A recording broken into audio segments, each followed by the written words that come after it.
మనం చూస్తూ ఉన్నాం గత 2 ఏళ్లుగా ఈ కూటమి పాలనలో రాష్ట్రాన్ని నాశనం చేసినటువంటి ముఖ్యమంత్రి ఎవ్వరూ కూడా ఉండరు.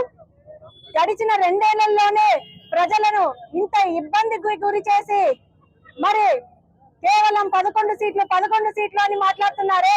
ఈ రోజు మరి 164 సీట్లు వచ్చిన వాళ్ళు ప్రజలకి ఏం చేశారు అని మేము ప్రశ్నిస్తున్నాము.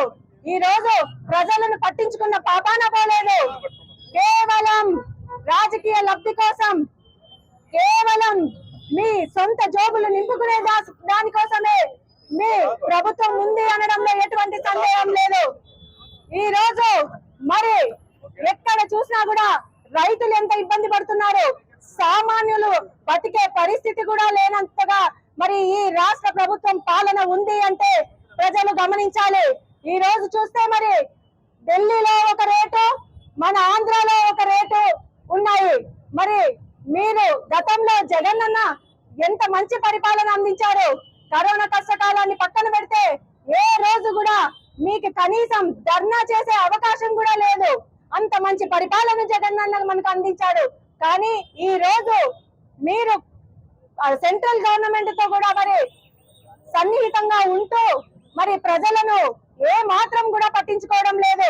ప్రతి చోట అంతా కూడా సెట్టింగ్ రూపంలో డ్రామా చేసి ప్రజలను మభ్యపెట్టి మోసం చేస్తున్నారే గాని ప్రజలకు ఏ మాత్రం కూడా మంచి చేయడం లేదు. ప్రజలందరి తరఫున ఏకంగా నిలబడి గట్టిగా ఈ రోజు వరకు పోరాడుతున్నాం.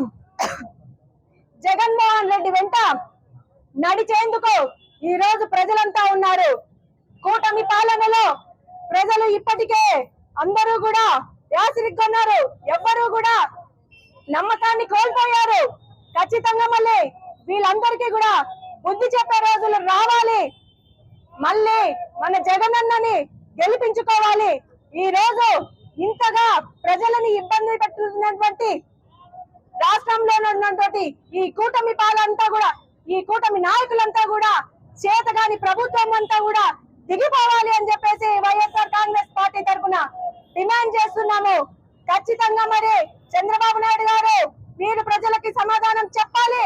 ఈ రోజు ఇంత ఇబ్బంది పెడతారా? కేవలం మీ నాయకులంతా కూడా షోపుటపులకే సరిపోయింది.